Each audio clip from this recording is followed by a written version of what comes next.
Hey there, and welcome. I'm Anna Hartman, and this is Unreal Results, a podcast where I help you get better outcomes and gain the confidence that you can help anyone, even the most complex cases. Join me as I teach about the influence of the visceral organs and the nervous system on movement, pain, and injuries, all while shifting the paradigm of what whole body assessment and treatment really looks like. I'm glad you're here. Let's dive in. Hello. Welcome to another episode of the Unreal Results podcast. I'm your host, Anna Hartman. Today we're talking about the Sartorius, or as I like to call it, Sartorius B.I.G. You know, because it's Sartorius. Anyways, if you don't get that reference, I'm not sure we're in the same age bracket or friend group. But maybe I can find a free audio to link that Notorious B.I.G. beat. Anyways, so the Sartorius is a favorite muscle of mine. I think a commonly overlooked muscle. And I wanted to just sort of riff a little bit on why I think it's important, how I like to treat it, all the connections to it. And I thought I'd show you too, just because this is how my brain works. No matter what topic, I always think of one thing, and then there's like all these different pieces that I could talk about it, almost, like a brainstorming thing. So this is like what my show notes look like. So that if you're listening, you can't see it. If you're watching on YouTube, you see it. It's basically like, the old brainstorm map. Like Sartorius is in the middle, and then there's like arrows pointing to all the different connections. And that's no matter which way I work it, that's sort of like how my brain works in terms of like, here's a thing. Let's think about all the ways it relates to stuff. And then in case you haven't noticed, I'm not a big like detail oriented person. And so I am never a big like, let's write out my script for the podcast. It's just what do I want to talk about? What I think is relevant. So to give you some detail on what's on this list, it's like, okay, Sartorius, talk about its function, um, what nerve innervates it, what its another sort of function that's important to talk about, connection to anatomy trains or fascial connections, or even embryologically, what other muscles is it related to? Um, and then specifically because it's anatomy, it is really important from a visceral and neural standpoint, and we'll talk about that.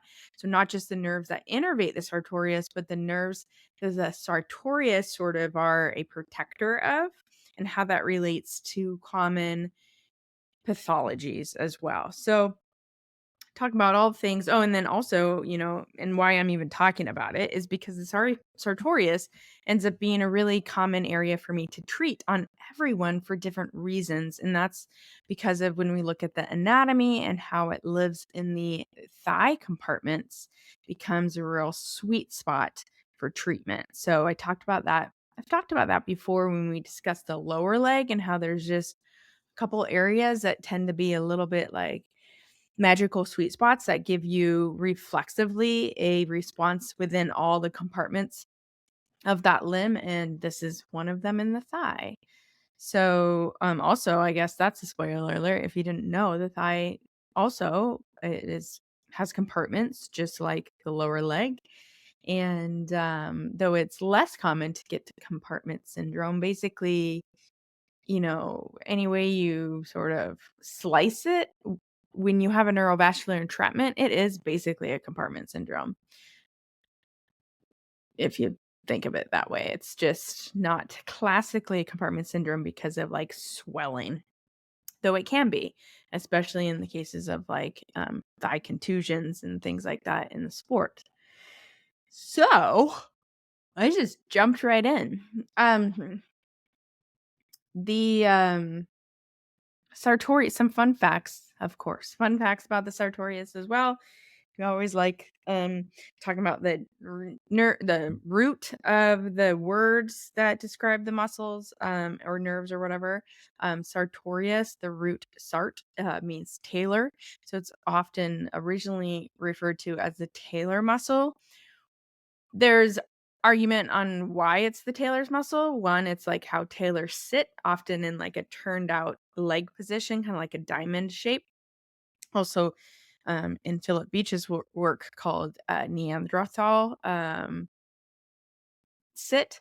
But cross leg would be also a version of that.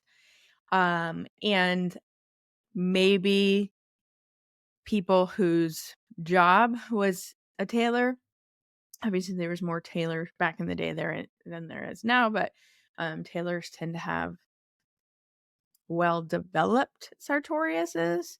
But then the other thing is it spans your whole length of your inseam. In fact, more than the length of your inseam. So that's potentially why it's called sartorius too. But that is the root of the word is tailor. And it is so the name of this podcast is Sartorius B.I.G. Not just because I love to do the whole notorious thing, but because it is the largest muscle, or not largest, it's the longest muscle in our body. So it goes from the top of our pelvis at the typically originating on the ASIS of the ilium all the way to the tibia on the medial side of the lower leg. So it expands our entire length of our thigh plus the majority of the height of our pelvis. So it's pretty long. And it's also a two joint muscle, much like the rectus femoris, because the rectus femoris has that shared origin at the iliac spine. So there are some variations. In some people, the sartorius attaches more into the IT band and the TFL, as well as down at the knee. And sometimes it just attaches into the knee, retinaculum versus below on the tibia. But for the most part, those are its origins and insertions. It is like an S curve because of that. Obviously, it goes from the most lateral part of your body to a medial part of your leg. And so it has this nice sweeping S curve. I'd say that the thing that most people miss is it's a little bit more. The S curve happens higher up than down below. So some people think it kind of is like the middle of your leg, but it stays pretty medial. It like goes medial pretty proximal as it goes over. And you'll notice this border typically more so in people with hypertrophied quadriceps muscles than people without hypertrophied quadricep muscles, though everybody typically has one. There's always those little outlier variants that these long synergistic muscles, you tend to, it can actually be an anatomical variation not to have it. But for the most part, I'd say it's not so common to not have one. Um, the the thing that well, let's talk about like the traditional. You probably already know this about the sartorius. Its function is hip hip flexion, hip external rotation, and slightly hip abduction, as well as tibial internal rotation when the knee is flexed. When the knee is straight, it's just that long axis external rotation. So this is the function. Because it crosses the hip but doesn't touch the femur, if this makes sense. So it crosses the hip joint, but it doesn't originate or insert on the femur itself. It doesn't have the greatest leverage to control the hip joint. So it is a very synergistic way to flex the hip. With that said, plenty of my athletes, like have a pretty strong sartorius as a primary hip flexor. I'd say if anything, that tends to be its dominance, hip flexion, external rotation. So, um, I'd imagine your athletes who have like powerful adductors as hip flexors have powerful sartoriuses too. So the athletes that makes me think of right out of the gate is hockey athletes, but my sprinters all have real strong sartoriuses as well. Then the other common thing we know that the sartorius plays a role in is medial knee stability because of its attachment on the inside of the knee and its origin more lateral. It really controls that medial collapse of the knee, especially in the absence of good medial hip stability. And the sartorius does this, controls medial knee stability along with the gracilis, which is our long adductor muscle, as well as the semitendinosus, so one of our hamstring muscles. Oftentimes, when this is a primary, I don't want to say primary medial knee stabilizer, but when this complex, the sartorius, gracilis, and semitendinosus, are getting overstretched because of this medial knee stability, tends to create some medial pezanserine bursitis. And so this is probably I'd say this is most people's knowledge of the sartorius here. And I'm not going to argue with that. That is something that we see fairly commonly. And I'd say sometimes I see it from the sartorius just not, maybe even being kind of a little bit bound down in that fascial container, more so than necessarily hip weakness. But this goes back to sort of to how I see weakness of muscles. Is the first thing is the muscle really weak, or is the neural activity to it not being optimized? All right. So, the other thing from a functional standpoint of the sartorius, which is probably got me most interested in it at first, is the role the sartorius plays as part of our spiral anatomy train or fascial line. So, our spiral line, described by Thomas Myers, is a line of muscles and fascia that's primary role is to balance the arches and create our bipedal rotation, right? So it actually takes the rotation from our trunk and transfers it to the legs, or vice versa, takes that spring action that's inherent in the legs and transfers it to the trunk. So I look to the sartorius as a way to connect into our spiral line and our good movement patterns too. It's the main connector, in my opinion, between the foot and the trunk. So having this as a like healthy, mobile muscle that can do its thing is important. Um, the rest of the spiral line, it goes from sartorius and it goes peroneus longus underneath posterior tibialis underneath the arch of the foot, connecting to peroneus longus up the lateral side of the leg, connecting into the IT band, meeting back up at that iliac spine of the pelvis, and then connecting with the oblique sling system up into the serratus through the rhomboids and then to the same side neck. So that is our spiral line, and we have one on both sides.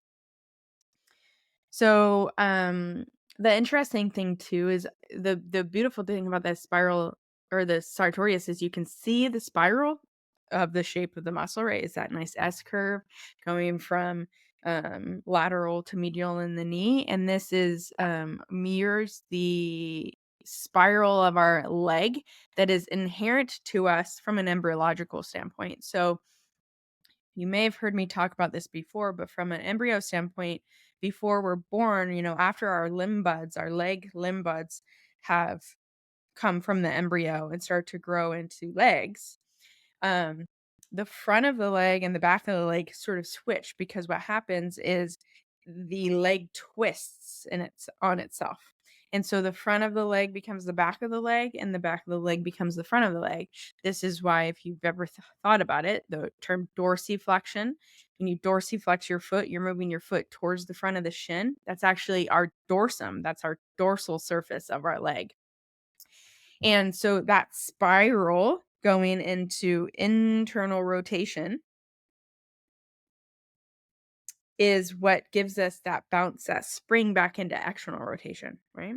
So the winded up spring is internal rotation, and the recoil of it is external rotation. So you can really see that in the sartorius too. When the leg is fully internally rotated, it really stretches out that sartorius. And if we think about it as a rubber band, it recoils it and pulls it into external rotation. And so I think this too is why so many of my athletes have such a more prominent or easier to find sartorius, is because in general, most of them do a lot more elastic recoil activities than general population.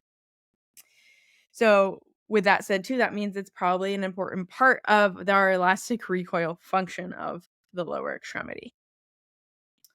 All right. So that's sort of the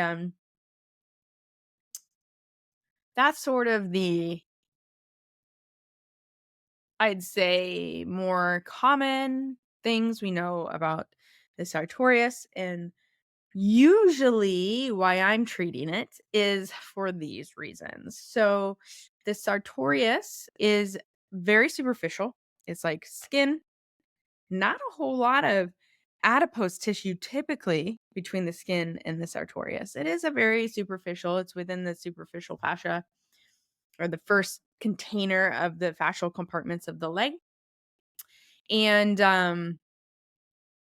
very similar to the relationship, a very similar looking container to what the erector spinae look like in the trunk.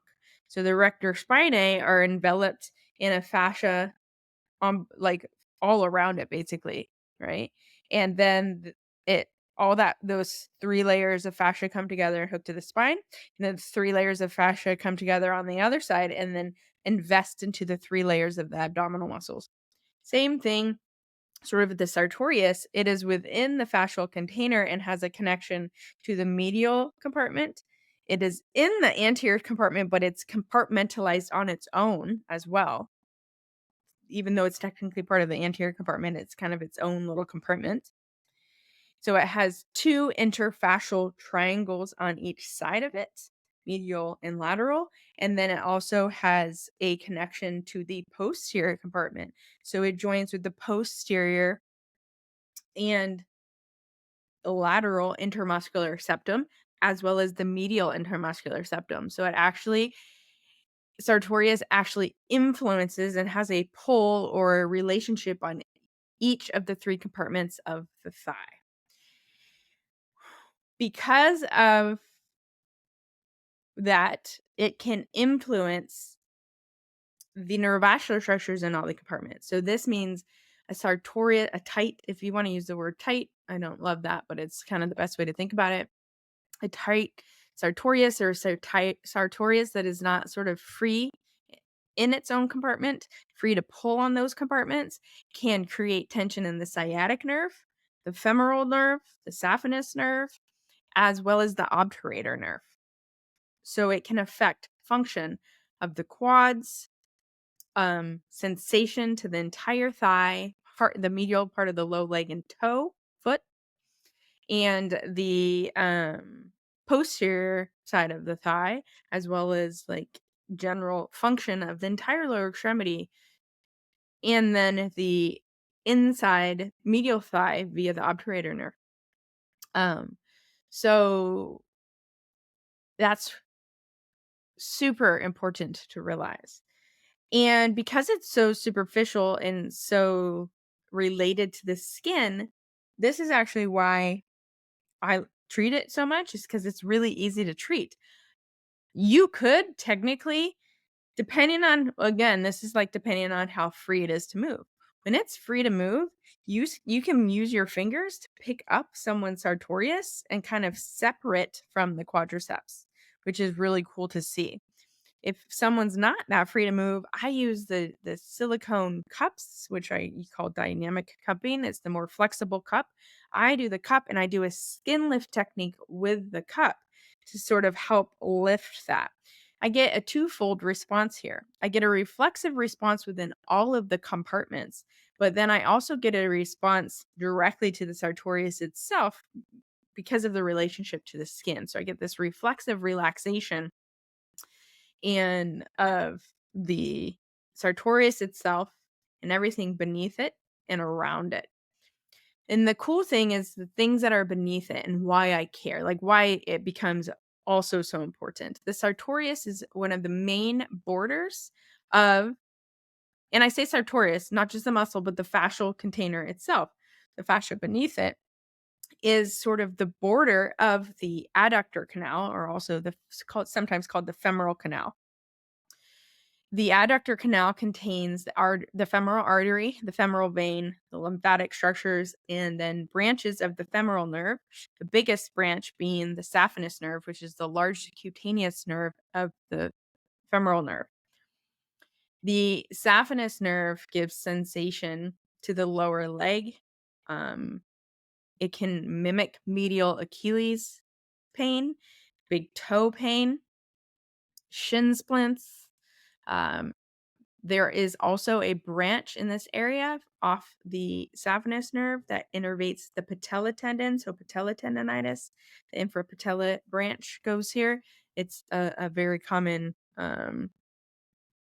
pain referral as well. So the sartorius, basically, there is an area of the sartorius that called the subsartorial plexus that these structures tend to be entrapped under. And it's about, I'd say it's more on the proximal side, but if you looked at the sartorius and went about halfway up it, right at that halfway point above that, that's usually right around where the subsartorial plexus gets entrapped.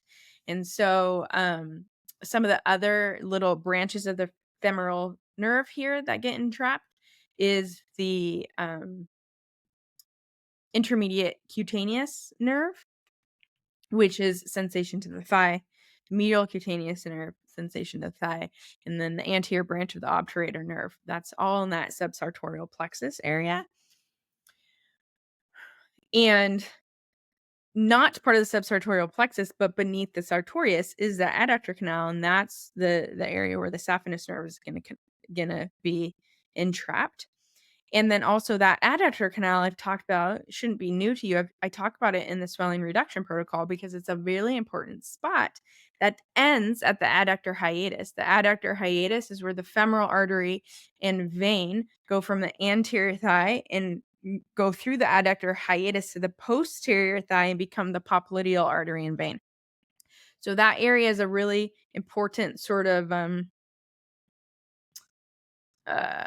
drainage point or like hose area that can be kind of a kink in it and limit our blood flow to and from the lower extremity. So it's a really important spot from a uh, fluid congestion standpoint. The femoral nerve, the main part of the femoral nerve or the motor branches are going to be more on the top of the adductor canal, which is technically the femoral triangle. And I read something online today, a research article in an anesthesia journal, and the title of it was like same door, different spaces. So, and I thought that was interesting. So the femoral triangle and the adductor canal, they share the same opening, but they are two different spots, right? So, and that is what we see is the femoral nerve is in the femoral triangle, which is the beginning of the adductor canal, but it does not continue through the adductor canal because almost immediately underneath the inguinal ligament, it branches out into a bunch of different motory and sensory branches to all the different muscles of the leg and the different parts of the skin. And so that's why that subsartorial plexus area and lower down in the adductor canal around the adductor hiatus, now they're all a branch of the femoral nerve. And so whenever we treat a distal branch, we're going to have an effect higher up in the nerve too. So we're still affecting the main part of the femoral nerve.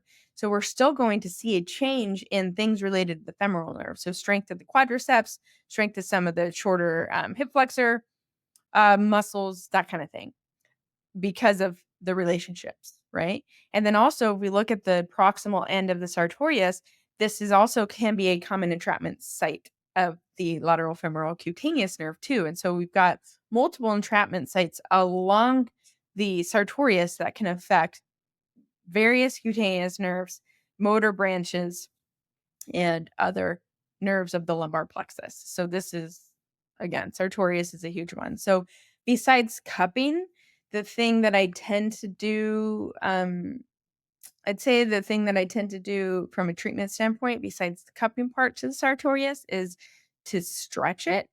And to stretch it, I do it in prone. So first you got to make sure that people have enough hip extension from their other hip flexor muscles to like be in a prone position, or you can add some pillows so they're relatively in a little bit more hip flexion.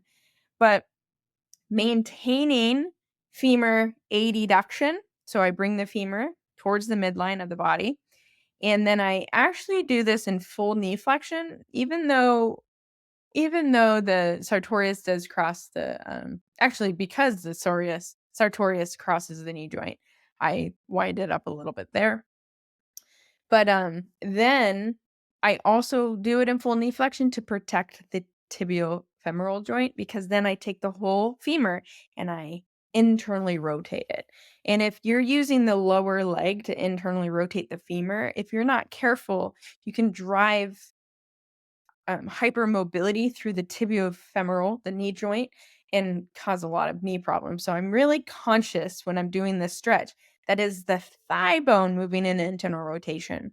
And when I hold that adduction to the midline and then add an internal rotation, I really get a good stretch of the proximal end of the saphenous, the proximal end of the sartorius, which is really nice. I don't typically do that stretch though until after I've done the cupping along the whole length of the sartorius, because I don't want to add more tightness to it and clamp down on all of those nerves that are underneath the sartorius and then within the adductor canal, or even create more tension through the compartments and irritate even the sciatic nerve on the posterior part of the leg. So the sartorius stretch is sort of one of the last thing that I do. And you can do like regular massage to sartorius. I don't think it works quite as well as the cups because of the skin lift reaction. So Hilton's law just provides some reflexive relaxation to all the structures underneath. And that's really what I'm getting at, is a neurological, um, like the nerves being free to move and act and do their part to give more space to the containers. And but some key spots that I tend to do if I'm teaching self massage to my athletes, I'll have them do it at the adductor hiatus, so about 4 fingers medial to the middle of the knee joint on the inside border of the sartorius. And the saphenous nerve is right here, right above on the superior border of the sartorius, so you got to be careful that you're not just smashing the nerves. And then I'll do a prone on the yoga blocks, double ball technique right at the proximal attaches sartorius right up by the iliac spine. So those tend to be kind of my spots. Sometimes I'll do it along the border of the sartorius in their area of the subsartorial plexus, but not as common. Again, that's a spot that needs a skin lift, really, or a skin stretch. So maybe if I'm not doing like deep tissue with the balls, maybe using the Coregeous ball to create a little bit of a skin stretch and doing a skin stretch mobilization technique instead of there. So from a strengthening standpoint, it's a synergist. So it's gonna get strong when you're doing things that involve something that needs knee stability, elastic recoil, and hip flexion. So, knock yourself out. But I haven't noticed that isolating the sartorius really does much, to be honest. So, let it act how it needs to act in terms of like a fascial container tensioner. So, with that said, because it is a big tensioner piece into the fascial containers, it's going to respond more of like the hydraulic amplifier effect and respond to where our weight shifting is to create this hydraulic amplifier effect within the fascial containers. Remember, I compared it to the erector spinae and the thoracolumbar fascial relationship there. So I think it plays a really similar role. Has someone researched this? I have no idea. This is me looking at anatomy and looking at the similarity in structure and extrapolating that if it has that similarity in structure and it is part of our spiral line and it has to do with locomotion, that chances are it has a lot to do with our tensioning our fascial tensegrity and providing this body-wide biotensegrity connection. So that's sort of how I would strengthen it. Other ways you can try to sort of mobilize it is just part of the spiral line. So doing some spiral line stretches, which I'll drop in the show notes, sort of my favorite, but it's basically like a quadruped with one leg straight, doing some different positions with the thorax. So relating to rotation. I think that covers all my little pieces that I had laid out. And I hope you take a look at the anatomy. I'll see if I can edit some of these clips and add in some of the pictures of the anatomy, but I'm sure I'll be posting about it on Instagram too.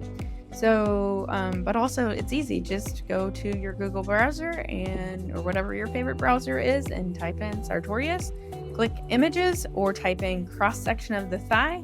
Click images. I think you're going to be blown away when you look at the cross-section and you see that relationship to the fascial containers.